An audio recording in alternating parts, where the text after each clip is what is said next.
आप सभी लोग। देखो, आज हम बात करेंगे जीडीपी के बारे में। और नेशनल इनकम एक ऐसा टॉपिक है जो आपके हर एग्जाम में जिससे क्वेश्चन आपके भर भर के पूछे जाते हैं। तो बस हम उसी टॉपिक को स्टार्ट करेंगे आज। और मेरा नाम है नितिन त्रिपाठी और आप देख रहे हैं उत्तराखंड देवभूमि सरकारी जॉब चैनल, जिसको मैंने शॉर्ट में सरकारी जॉब लिखा हुआ। और हाँ, ठीक है, मुझे ये चीज़ पता है कि ऑडियो क्वालिटी उतनी अच्छी नहीं आएगी जैसे कि जो मैं कैमरे के पीछे रह के वीडियो बनाता था। तो ये एक ऐसा टॉपिक है जहाँ से आपका यूपीएससी, यूकेपीएससी या समूह गौ यानी कि बड़े से लेके छोटा एग्जाम, कोई भी एग्जाम हो, वहां से आपके क्वेश्चन पूछे जाते हैं और इसको हमें समझना जरूरी है। तो हम बात करते हैं अब राष्ट्रीय आय के बारे में। तो राष्ट्रीय आय क्या है? आपके इकोनॉमिक सिस्टम में गुड्स और सर्विस को बस एक मेजर करने का तरीका है, यानी कि वस्तु और सेवाओं को सिर्फ एक मापने का तरीका है, इसके ज़्यादा कुछ नहीं है राष्ट्रीय आय। तो इस टॉपिक को वैसे ही इतना हुआ बनाए रहते हैं बच्चे, क्योंकि एग्जाम में क्वेश्चन आता है लेकिन कॉन्सेप्ट क्लियर नहीं होता तो क्वेश्चन यहाँ से गलत हो जाते हैं। तो आज हम इसका बेसिक से बेसिक जानेंगे, जिससे कि इस टॉपिक से अगर आपके फ्यूचर में क्वेश्चन जब पूछा जाएगा तो आप उसको 100% सही करके जाओगे, ये मेरी आपसे गारंटी है। तो जीडीपी को स्टार्ट करते हैं नेशनल इनकम टॉपिक के अंदर। ये इसका एक सब टॉपिक है और आपको जीडीपी के अंतर्गत बस आपको एक वर्ड अगर याद आ गया, क्या कि कहाँ, जीडीपी कहाँ, जीएनपी किसने, अभी बस इन दो को जानते हैं। बाकी के दो टॉपिक जो आपके बचते हैं उसके बाद एनडीपी और एनएनपी, बस इन्हीं दोनों के बेस पे हैं। अगर आपको जीडीपी समझ में आ गया जो कि बहुत इजी है और जीएनपी समझ में आ गया जो कि उससे भी ज़्यादा इजी है, तो बाकी के दो टॉपिक की आपके वो भी बहुत आसानी से आपके क्लियर हो जाएंगे। तो सबसे पहले जानते हैं जीडीपी के बारे में। तो जीडीपी क्या कहता है? जी का मतलब होता है ग्रॉस, ठीक है। डी का मतलब होता है डोमेस्टिक और पी का मतलब होता है प्रोडक्ट, ठीक है। तो ग्रॉस से हम समझते हैं टोटल, या टोटल को हिंदी में कुल। डोमेस्टिक का मतलब होता है लोकल। तो अगर हमको ये समझ में आ गया कि कुल क्या होता है, जो कि सबको पता है, और लोकल समझ में आ गया जो कि ऑब्वियसली सभी को पता है, तो हम समझ जाएंगे कि जीडीपी क्या होता है। तो अब हम समझते हैं जीडीपी को एग्जाम्पल देंगे। जैसे कि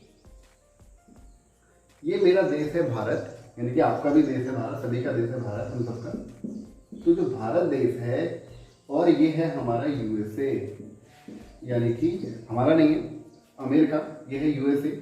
तो इस बाउंड्री के अंदर, भारत देश की बाउंड्री के अंदर जो भी प्रोडक्शन होगा, भारत देश की बाउंड्री के अंदर जो भी प्रोडक्शन होगा, चाहे वो हमारा नॉर्थ में क्या हो, जम्मू कश्मीर, साउथ में तमिलनाडु, ईस्ट में अरुणाचल प्रदेश, या वेस्ट में गुजरात या अंडमान निकोबार, मतलब कहीं भी भारत के अंदर होना चाहिए, भारत की बाउंड्री के अंदर होना चाहिए।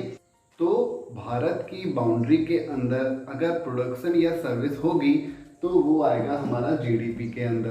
अब प्रोडक्शन क्या हो सकता है? ये मार्कर बन सकता है, एरोप्लेन बन सकता है, कुछ भी बन सकता है। तो सर्विस क्या होती है? जैसे कि मैं आपको पढ़ा रहा हूँ, ना मैं आपसे कुछ ले रहा हूँ ना मैं आपको कुछ दे रहा हूँ, लेकिन बस मैं आपको क्या कर रहा हूँ, गाइड कर रहा हूँ, है ना, कि आपको ऐसे पढ़ना है, इस टॉपिक में आपको ऐसे समझना है। तो ये होती है सर्विस, है ना।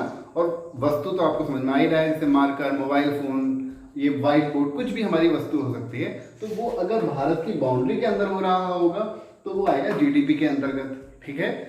भले ही वो कहीं भी बने, है ना, कहीं भी बनेगा मतलब भारत के अंदर कहीं भी बने, वो आएगा जीडीपी के अंतर्गत। लेकिन अगर वो विदेशी बना रहा होगा तो क्या वो जीडीपी के अंतर्गत आएगा? बिल्कुल, क्योंकि वो भारत की बाउंड्री में बन रहा है। भले ही उसको बनाए कोई भी, भारतीय बनाए यानी कि इंडियन, फॉरेनर्स या विदेशी, यानी कि कोई भी बनाए, भले ही वो भारत का हो या विदेशी हो, लेकिन बनना सामान भारत की बाउंड्री के अंदर चाहिए, तब वो आता है हमारा जीडीपी के अंतर्गत। मुझे लगता है ये टॉपिक आपका अभी हमने पढ़ा जीडीपी के अंतर्गत हमने एक लाइन में इसको समझा कि वस्तु कहाँ पे बनी है, बस इतना, वस्तु कहाँ पे बनी है, बस वो फोकस करेगा और डिटेल में आप आगे समझो। अभी सेकंड टॉपिक जिसका नाम है जीएनपी। क्या है? जीएनपी। तो जीएनपी के बारे में जानते हैं। देखो, ग्रॉस का मतलब हर जगह आपका टोटल ही रहने वाला है ना। तो ग्रॉस, टोटल और एन यहाँ पे एन मेजर करेगा। एन का मतलब आप यहाँ पे ये समझिए ग्रॉस नेशनल। तो जीएनपी से आप क्या समझते हैं? जी से हो गया हमारा ग्रॉस, एन से हो गया हमारा नेशनल और पी से हो गया हमारा प्रोडक्ट, ठीक है, ग्रॉस नेशनल प्रोडक्ट। तो जो ग्रॉस नेशनल प्रोडक्ट क्या कहता है कि वस्तु किसने बनाई है, क्या कहता है, वस्तु किसने बनाई है। वो ये नहीं कहता कि वस्तु बनी कहाँ पर है, वो क्या कहता है कि वस्तु बनाई किसने है, ठीक है। जैसे कि हमने जीडीपी में क्या हमारे इंपॉर्टेंट था कि वस्तु कहाँ बनी है, यानी कि अगर हम जीडीपी को एक लाइन में अगर हम शॉर्टकट में याद रखने की सोचें तो कहाँ, वस्तु कहाँ बनी है, ठीक है। और जीएनपी में क्या कहेंगे, किसने बनाई है, ठीक है, किसने बनाई है। तो वस्तु किसने बनाई है तो जीएनपी के अंतर्गत, और कहाँ बनाई है तो जीडीपी के अंतर्गत। तो जीएनपी हमारा किस पे बेस करेगा कि वस्तु, ये हमारा भारत देश हो गया, इंडिया, ठीक है, और ये हो गया अमेरिका, यूएसए, ठीक है। तो एक कंपनी हमारी इंडिया के अंदर सिचुएटेड है और एक कंपनी हमारी यूएसए के अंदर सिचुएटेड है। दोनों की दोनों भारतीय कंपनी है ना, दोनों की दोनों भारतीय कंपनी है। मान लेते हैं एक कंपनी है टाटा जी की और एक कंपनी है महिंद्रा जी की, ठीक है। तो जो टाटा जी की कंपनी है उसने इंडिया में काम किया और खूब सारा प्रोडक्शन किया, ठीक है, खूब सारा प्रोडक्शन किया। तो वो प्रोडक्शन किसमें काउंट होगा, प्रोडक्शन काउंट होगा हमारा जीडीपी में, ठीक हो गया, किसमें काउंट होगा, जीडीपी में। और जो ये महिंद्रा की कंपनी है ये भी है भारत की कंपनी, लेकिन इसने प्रोडक्शन कहाँ पे किया, अमेरिका में जाके किया। तो ये जीडीपी में काउंट होगा क्या, नहीं होगा। क्यों, क्योंकि इसने भारत की बाउंड्री के अंदर प्रोडक्शन नहीं किया।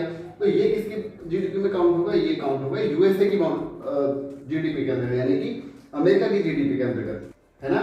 तो ये जो हमारा पहला एग्जाम्पल है, हमने इसे समझा कि बाउंड्री किसी की भी हो, लेकिन अगर वो भारतीय बना रहा है, अगर वो भारतीय बना रहा है तो वो जीएनपी में काउंट होगा। एन से नेशनल आपको याद रखना है। तो जीएनपी किसने बनाई ये आपको समझ में आ चुका होगा कि जीएनपी में क्या काउंट होगा और जीडीपी में क्या काउंट होगा। अगर वो भारतीय बना रहा है और विश्व के किसी भी कोने में बना रहा है तो वो आपका जीएनपी में काउंट होगा। जो भी उससे प्रॉफिट आपको मिलेगा, सरकार को मिलेगा, वो जीएनपी में काउंट करेगी सरकार उसको प्रॉफिट, ना कि तो हमारा अगला टॉपिक है एनडीपी। अगर आपकी जीडीपी समझ में आ गया तो अब एनडीपी हमारे लिए बिल्कुल चुटकियों का खेल होगा। पी देखो, बस कॉन्सेप्ट जो था पहले टॉपिक में समझना था, हमने क्या था वो जीडीपी के बारे में। अगर हमने जीडीपी समझ लिया तो एनडीपी अब कुछ भी नहीं है। अब एनडीपी को अगर हम एग्जाम्पल लेके समझे, बहुत बेसिक सा एग्जाम्पल लेके समझते हैं। जैसे कि आपके पापा ने आपको 1000 रुपए दिए, ठीक है, आपके पास आ गए हैं 1000 रुपए। अब आपने क्या करा, 200 रुपए का उसका कुछ सामान खरीद दिया कहीं, या कुछ आपने कुछ जाके आपने पार्टी कर ली।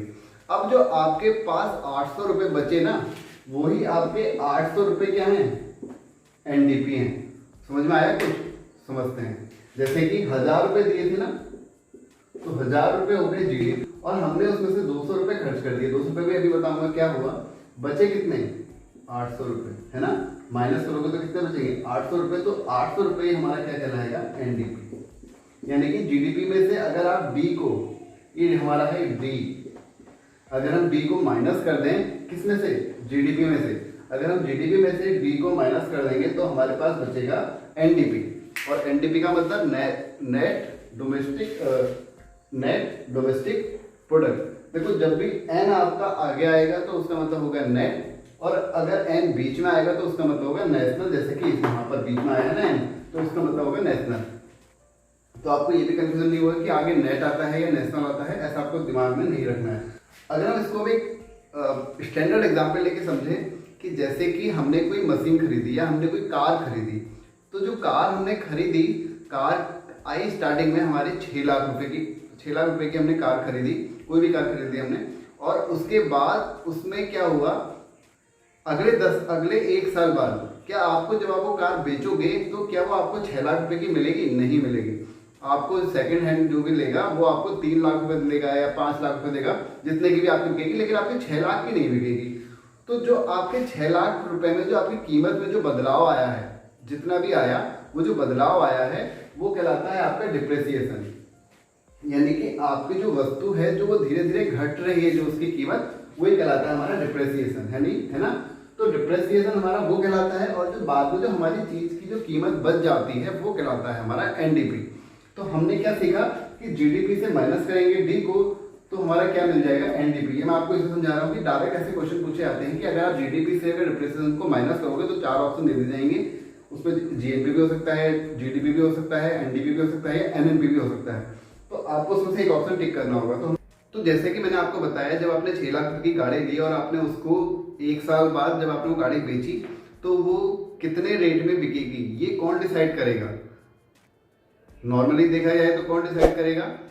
खरीदने वाला और बेचने वाला। लेकिन अगर आप इंश्योरेंस करते हैं गाड़ी का, है ना, इंश्योरेंस करते हैं, कि इंश्योरेंस तो होता ही है हमेशा जब हम गाड़ी खरीदते हैं, तो इंश्योरेंस करने के बाद 1 साल बाद उसकी गाड़ी की कीमत में 10% की कमी हम आंकते हैं उसकी। कौन? इंश्योरेंस एजेंट होगा। जब वो उसकी 10% की कीमत आंकेगा, अगर वो 6 लाख की गाड़ी है तो 10% का मतलब कितना हो गया? 60,000। तो 60,000 रुपये उस गाड़ी की कीमत कम कर दी जाएगी। कितनी हो जाएगी? 5,40,000 रुपये। तो जो उसकी कीमत में जो बदलाव आया, उसके रेट किसने डिसाइड करिए? हमारी एक मंत्रालय है जिसका नाम है वाणिज्य और उद्योग मंत्रालय, तो यानी कि ministry of commerce and industry. उसके रेट डिसाइड करेगी कि आपको भैया कितनी कीमत में कितना आपको बदलाव करना है। तो हमारा आज का लास्ट टॉपिक है एनएनपी। अगर आपको जीएनपी समझ में आ गया, ग्रॉस नेशनल प्रोडक्ट, तो एनएनपी में कुछ भी ऐसा कोई तोप नहीं है। आपको जीएनपी से डिप्रेसिएशन को घटा देना है, तो आपके पास क्या आ जाएगा? एनएनपी। तो हमारा जो टॉपिक है एनएनपी, वो इस टॉपिक का लास्ट टॉपिक है, यानी कि नेशनल इनकम का। और अगर आपको ये समझ में आ जाता है तो आपके सारे टॉपिक क्लियर हो गए। कि पहला हमने पढ़ा था जीडीपी, दूसरा पढ़ा था जीएनपी, तीसरा पढ़ा था एनडीपी और चौथा पढ़ा था एनएनपी।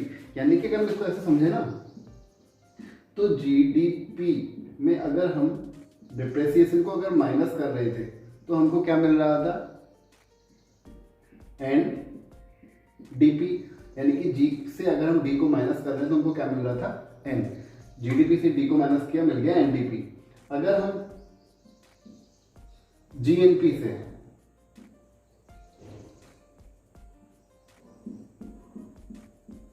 से अगर हम डी को माइनस कर रहे हैं तो हमको क्या मिल रहा है? एनएनपी। यानी कि जब भी हम जी से डी को माइनस करते हैं। तो आज की वीडियो में बस इतना ही। अगर आपको वीडियो पसंद आता है तो वीडियो को लाइक, और अगर पहली बार चैनल पर आते हो तो चैनल को सब्सक्राइब करना ना भूलें। तो बस थैंक यू आज के लिए। और हाँ, ये मेरा पहला वीडियो है कैमरे के सामने आकर, तो अगर आपको लगता है कि मुझसे कोई मिस्टेक हुई है या ऑडियो क्वालिटी बहुत बेकार आ रही है, इतनी बेकार भी नहीं आएगी, फिर भी अगर आपका जो भी सुझाव हो वो मुझे आप कमेंट में ज़रूर बताइए। तो बस थैंक यू आज के लिए।